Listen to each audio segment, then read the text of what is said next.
তায়েফের ময়দানে আমার রাসূল রক্ত দিয়েছেন। আমি সেই তায়েফ সফর করেছি। সেই তায়েফ, আমি তায়েফের ইতিহাস হাদিসে পড়েছি, চোখে দেখি নাই। তায়েফের চিত্র নিজের চোখে দেখে প্রাণ ভরে কেঁদেছি, যেখানে রাসূলের রক্ত পড়েছে।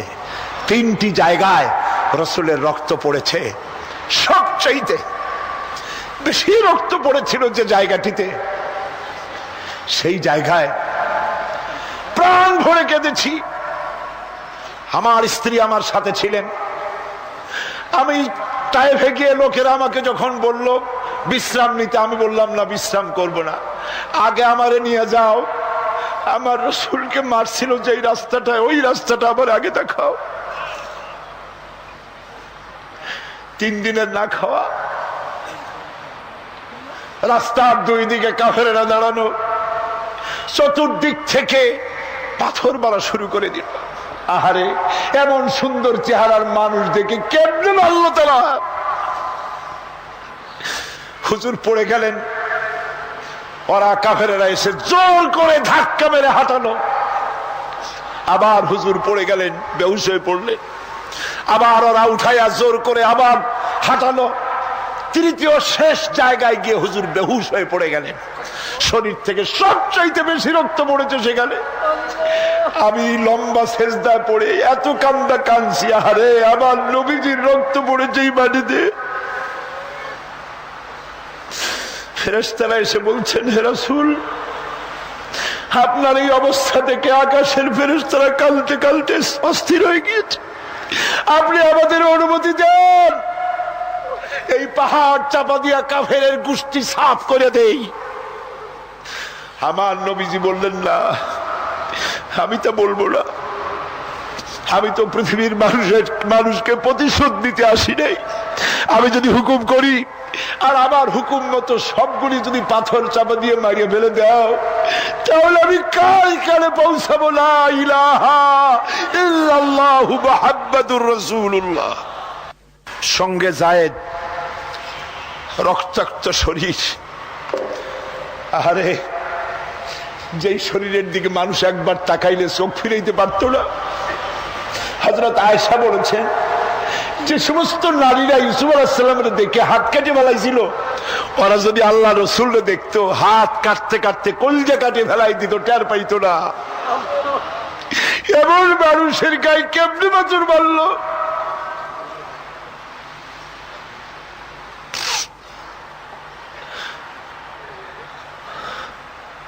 রাসূল করিম সাল্লাল্লাহু আলাইহি ওয়াসাল্লাম বসে আছেন, শরীর থেকে রক্ত ঝরছে। বুখারী শরীফে এসেছে, আত্তাস নামক এক যুবক আঙ্গুরের বাগান থেকে 1 গ্লাস আঙ্গুরের শরবত এনে হুজুরের হাতে দিলেন। এত কষ্টের পর 3 দিনের না খাওয়া ক্ষুধার্ত নবী 1 গ্লাস আঙ্গুরের শরবত সবটুকুন পান করে একটা স্বস্তির নিঃশ্বাস ফেললেন। বললেন, তোমার নাম না আত্তাস? তিনি বললেন, হ্যাঁ, আমার নাম আত্তাস। তোমার বাড়ি হযরত ইউনূস আলাইহিস সালামের গ্রামে?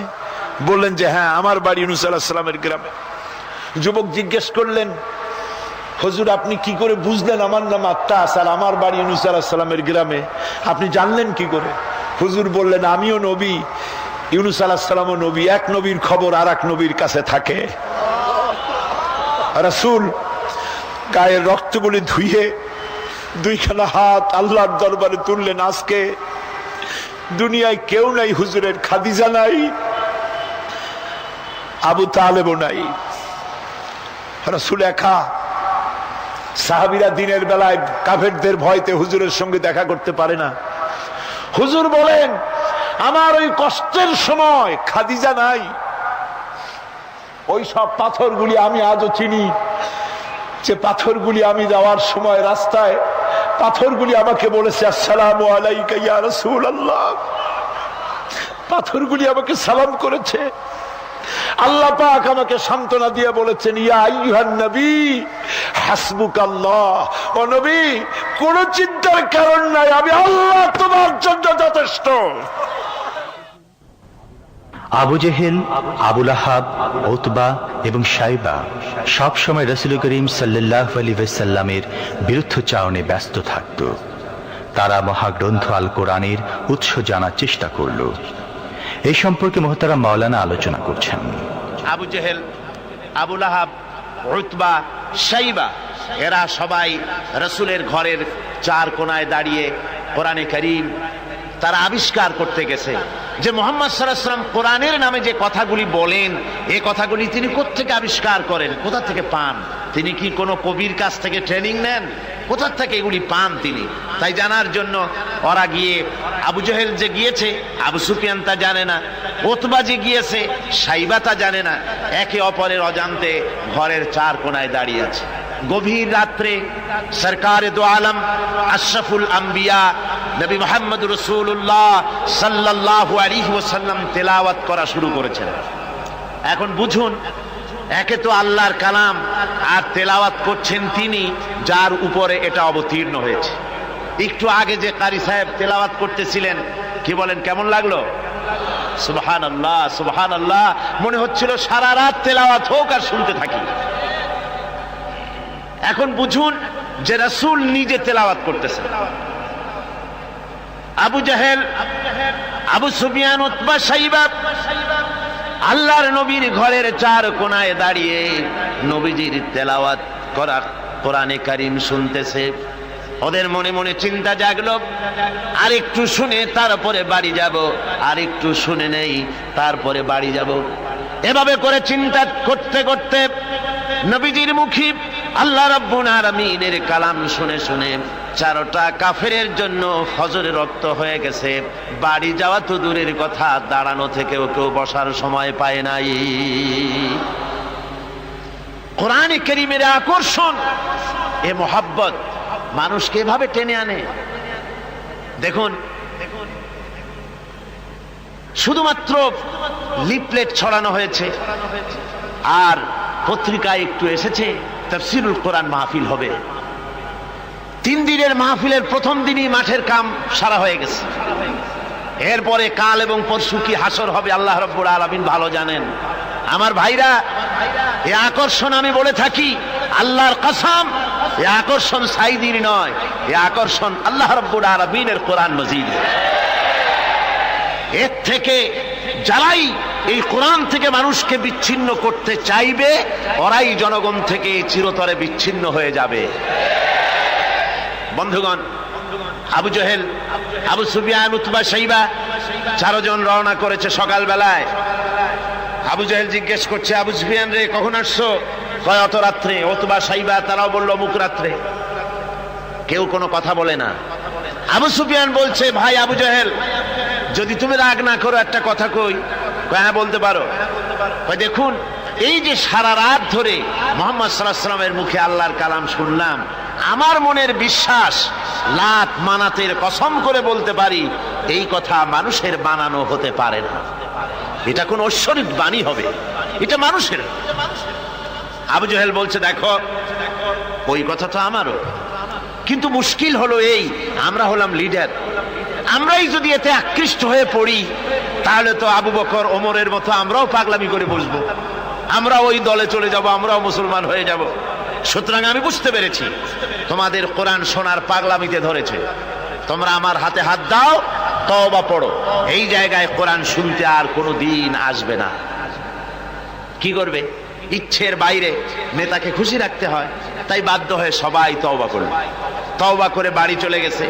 সন্ধ্যা যখন পার হয়ে গেল, আবু সুফিয়ান ভাবলো, আবু জেহেল নিজেই যখন তওবা পড়িয়েছে, সে তো আর আসবে না, আর উতবা, শাইবা, আবু জাহেলের ভয়তে যাবে না। আমি আজকে একা একা মুহাম্মদ সাল্লাল্লাহু আলাইহি ওয়াসাল্লামের ঘরের কোনায় গিয়ে প্রাণ ভরে কালামুল্লাহ শুনবো। উতবাও তাই ভেবেছে, শাইবাও তাই ভেবেছে। এদিকে আবু জেহেল মনে মনে ভাবলো, ওরা 3 জনে আমার হাতে তওবা পড়েছে, আমার নেতৃত্বের প্রভাব, আমার ভয়তে ওরা কেউ আসবে না। আজকে একা আমি মজা করে সারা রাত শুনবো মুহাম্মদ সাল্লাল্লাহু আলাইহি ওয়াসাল্লামের মুখে আল্লাহর কালাম। গত রাত্রের মতো আজও সব হাজির হয়ে গেছে ঘরের কোনায়। আসবেই, এটাই তো স্বাভাবিক, আসাটাই স্বাভাবিক। গত বছর কোরআনে কারীমের তাফসীরের মাহফিলে বাধা দিল, একটা পত্রিকায় দেখলাম হরতালও সফল, তাফসীরও সফল। তো আমি দেখলাম যে হেডিংটা তো খুব ভালোই, খবরটা পড়লাম, দেখলাম একটা প্রতিবেদন লিখেছেন যিনি, তিনি লিখলেন যে কোরআন বিরোধীরা তারা হরতালের ডাক দিল। এখন আজকাল পাগলে ডাক দিলেও হরতাল হয়ে যায়, কে তার দামি গাড়িটা রাস্তায় বের করে ভাঙবে? হরতালের ডাক দিয়েছে তো হরতাল হলো, কল কারখানা বন্ধ হয়ে গেল, দোকানপাট বন্ধ হলো। এখন কল কারখানার শ্রমিক আর দোকানপাটের শ্রমিক আর মালিক সারা দিনে কোনো কাম নাই, সব তাফসীরের মাহফিলে হাজির। কথা বুঝলে? শেষ পর্যন্ত এও দেখা গেল, আমার কাছে রিপোর্ট এসেছে, যারা বাধা দিয়েছিল তারা কয় যে কিছু টাকা তো পাই, কাজে কিছু না করলে টাকাটা হালাল হয় কেমন? শেষ পর্যন্ত ওরাও চাদর মুড়ি দিয়া তাফসীরের মাহফিলের কোনায় ওরাও দাঁড়ায় গেছে। সুবহানাল্লাহ বিহামদিহি। এটা কোরআনের আকর্ষণ, এর থেকে মানুষকে ছুটানো যায় না, মুসলমানকে এর থেকে বিচ্ছিন্ন করা যায় না। চারো কাফের আজও এসে হাজির হয়েছে রাসূলের চার কোণায়, একে অপরের অজান্তে।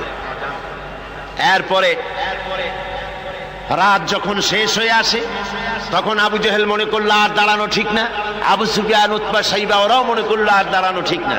তখন অন্ধকারের ভেতর দিয়ে ছুট দিয়েছে যার যার বাড়ির দিকে। এখন অন্ধকারের মধ্যে ছুটতে গিয়ে একজন আর একজনের মধ্যে ঠেলে উঠেছে। আবু জেহেল ঠেলার চোটে ঘাবড়ে গিয়েছে, বলল কে? কয় আমি আবু সুফিয়ান। তুমি কেডা? কয় যে আমি আবু জেহেল।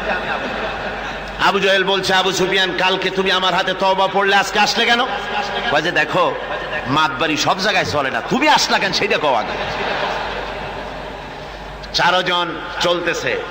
আবু জেহেল বললো যে শোনো, কোরআনে কারীম শোনা থেকে মানুষকে আমরা বন্ধ করতে পারবো না, আইন পাশ করতে হবে, আইন করে কোরআন শোনার পথকে রুদ্ধ করে দিতে হবে। এরপরে তারা আইন পাশ করলো। কি আইনটা পাশ করলো? আল্লাহ রাব্বুল আলামিন কোরআনে কারীমে ওদের সেই আইনটা, ওরা যেটা পাশ করলো ওইটা কোরআনে কারীমে আল্লাহ কোট করে রাখলেন। যেহেতু আবু জেহেল মরে যাবে, কিন্তু তার নাতিরা তো মরবে না, ওর নাতিরা তো থাকবে কিয়ামত পর্যন্ত, ওর দৌহিত্র, ওর পৌত্র যা কিছু আছে এগুলো বেঁচে থাকবে দীর্ঘদিন। ওরাও যে এই একই আচরণ করবে তা যেন মুসলমানেরা বোঝে, এই জন্য ওদের সেই আইনটা আল্লাহ রাব্বুল আলামিন, ওরা বলল কি কোরআন সম্পর্কে, তা কোরআনে কারীমে আল্লাহ কোট করে রাখলেন কি? وقال الذين كفروا لا تسمعوا لهذا القرآن والغوا فيه। আজকে প্রথমেই তেলাওয়াত হয়েছে আয়াত। আমার বন্ধুগণ, আল্লাহ পাক কোরআনে কারীমে বলছেন কাফেররা সিদ্ধান্ত নিল লা তাসমাউ লিহাযাল কুরআন, কোরআন শরীফ শোনো না, কোরআন শরীফ, কোরআনে কারীম শুনতে যেও না। ওয়ালগাউ ফি, কোরআন তো শুনবেই না, বরং কোরআনের আলোচনা, কোরআন যেখানে আলোচনা হয়, তেলাওয়াত হয়, সেখানে বাধার সৃষ্টি করো, বাধা দাও, ডিস্টার্ব করো, সর্বরকমের বাধার দিয়ে কোরআনে কারীম শোনার পথকে বন্ধ করে দাও। হাজারো প্রচেষ্টা চললো কোরআনে কারীম বন্ধ করে দেওয়ার জন্য, কিন্তু কোরআনে কারীম এটা কি বন্ধ হওয়ার জিনিস? কি বলেন বন্ধ হওয়ার জিনিস? ওরা বলল কি যে যদি ডিস্টার্ব করো, যদি এভাবে বন্ধ করে দিতে পারো তাহলে তোমরা জয়ী হতে পারবে, আর যদি কোরআনের আন্দোলন চলে তাহলে তোমরা জয়ী হতে পারবে না, তোমাদের ক্ষমতা শেষ হয়ে যাবে। আমার ভাইরা, রাসূল পাক সাল্লাল্লাহু আলাইহি ওয়াসাল্লাম হজের মৌসুম এলো, কাবা শরীফের কোনায় বসে তেলাওয়াত করতেছেন। আবু জেহেল করেছে কি, ঘরে বাইরের থেকে যত হাজিরা এসেছে হজ করতে, ওদের তাঁবুতে গিয়ে গিয়ে বলছে শোনো, আমাদের দেশে একটা পাগল, নাম তার মুহাম্মদ, নাউযুবিল্লাহি মিন যালিক, বলছে নাম তার মুহাম্মদ সাল্লাল্লাহু আলাইহি ওয়াসাল্লাম, তাকে জেনে ধরেছে, খবরদার তার কথা শুনতে যাও না, সে একটা পাগল মানুষ, তার কাছেও যায় না, কি বলে তাও শোনো। এখন অবস্থাটা এই হয়েছে, বাইরের থেকে যারা এসেছে তারা তো মুহাম্মদ সাল্লাল্লাহু আলাইহি ওয়াসাল্লামের নাম জানে না। আবু জেহেল নিজে গিয়া ঘরে ঘরে হুজুরের নামটা পরিচয় করায় দিয়ে আসলো। এরপরে এই সমস্ত মানুষের একটা কৌতূহল, এই কোন জিনিস সম্পর্কে মানুষকে যদি নিষেধ করা হয় সেই জিনিসটা জানার জন্য, দেখার জন্য মানুষের কিউরিসিটি জাগে বেশি। এখন যখন নিষেধ করা হলো, লোকেরা ভাবলো নেতা বলেছে শুনবো না কি বলে, কিন্তু পাগলটা কেমন একটু দেখে আসি না। চলে গেছে কাবা শরীফের পাশে, যায়া হুজুর সাল্লাল্লাহু আলাইহি ওয়াসাল্লামের চেহারা মোবারকের দিকে, তার চেহারা আনোয়ারের দিকে যখন এরা তাকিয়েছে, রাসূল পাক সাল্লাল্লাহু আলাইহি ওয়াসাল্লামের চেহারা মোবারকের দিকে তাকিয়ে ওরা বলছে, এই লোকটা কি পাগল হতে পারে? এত সুন্দর চেহারার মানুষ, সে কি কোনোদিন পাগল হতে পারে? নিশ্চয়ই পারে না। রাসূল পাক সাল্লাল্লাহু আলাইহি ওয়াসাল্লামের চেহারা মোবারক, সুবহানাল্লাহ, মানুষের যদি নজর পড়ে যেত আল্লাহ রাসূলের প্রতি, সেই চেহারা থেকে মানুষ চোখ ফিরাতে পারত না। হাদিস শরীফে এসেছে, রাসূল যখন ঘেমে যেতেন, ঘামের বিন্দুগুলি যখন গলার উপরে, কপালে, গালের উপরে যখন জমতো, দূরের থেকে এটাকে মুক্তোর দানার মতো বলে মনে হতো। এত সুন্দর চেহারা আল্লাহ রাব্বুল আলামিন তাকে দিয়েছিলেন। ওরা বলল, এই লোক কি কোনোদিন পাগল হতে পারে?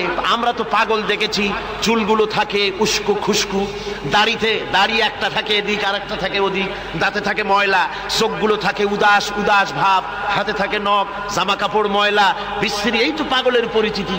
আর এত সুন্দর সুবিন্যস্ত শ্বশ্রু মণ্ডিত সুন্দর চেহারা, মাথার চুলগুলো এত সুন্দর ভুরু, টানা টানা আখি, এত সুন্দর মানুষ আমরা জীবনে কোনোদিন দেখি নাই। এ তো কখনো পাগল হতে পারে না। দেখি না বলে কি, কানের থেকে আঙ্গুল খুলে ফেলেছে। আর অমনি রাসূল পাক সাল্লাল্লাহু আলাইহি ওয়াসাল্লামের তেলাওয়াত করা কালামে পাক ওদের কানের মধ্য দিয়া ঢুকে কলিজায় স্পর্শ করেছে। আমার বন্ধুগণ, শুনতে শুনতে বহিরাগত লোকগুলির চোখ দিয়ে পানি পড়া শুরু করে দিয়েছে এবং নিজেদের অজান্তে নিজেদের মুখ থেকে, ওদের মুখ থেকে বেরিয়ে গেল, আশহাদু আল্লা ইলাহা ইল্লাল্লাহু ওয়াহদাহু লা শারীকা লাহু ওয়া আশহাদু আন্না মুহাম্মাদান আবদুহু ওয়া রাসূলুহু।